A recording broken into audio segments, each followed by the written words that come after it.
Yeah, so there's literally three things that'll help pay for assisted living or memory care. Number one is if the individual or the family have a long-term care insurance policy. Those are pretty rare, to be honest with you. But if it's there, it can be tapped into. And I've seen reimbursement rates average anywhere from $50 a day as high as almost $400 a day, which is insane. I mean, it's a lot of money. So that, depending on the policy itself, can either pay partially for the cost of care and assisted living or cover the entire cost, to be honest with you. So that's number one. Number two, there's a veteran benefit. It's called the Aid in Attendance Pension. And it's specifically for wartime veterans that have served in the past. The VA has a very specific criteria in terms of dates, wars.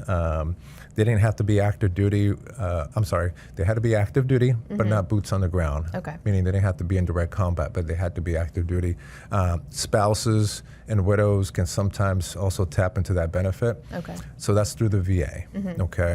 And how much the VA will contribute, it's based on their own formulas, so we really don't know until they go through the VA.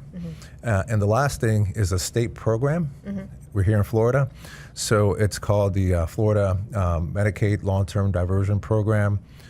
So it's something that has to be applied for. It is not your traditional Medicaid. So you know how people have Medicare, Medicaid? This is different. This is a state-funded program, and honestly, it's a low-income program for seniors. So there's definitely a criteria. They look at assets, income, things like that, but that can be applied for. And if accepted, it can cover some of the cost for assisted living and memory care.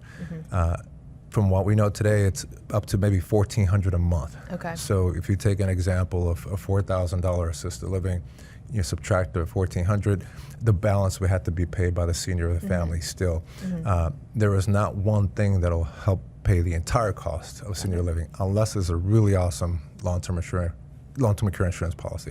And those aren't as common. They're very rare. Yeah. Very rare. And, for the audience here starting to plan and be proactive about this, how long, if they wanted to apply for these programs, should they start applying?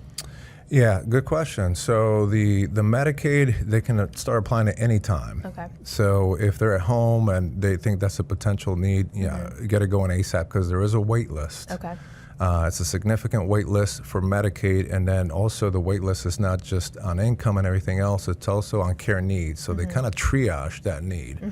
So what that means is if you're at home and you're still pretty independent, you're going to be more at the bottom of the list in terms of somebody that just needs a lot of care and assistance. So that individual will be placing higher on the list. Got it. So get it going quickly. The VA, it's a little different, but some similarities there.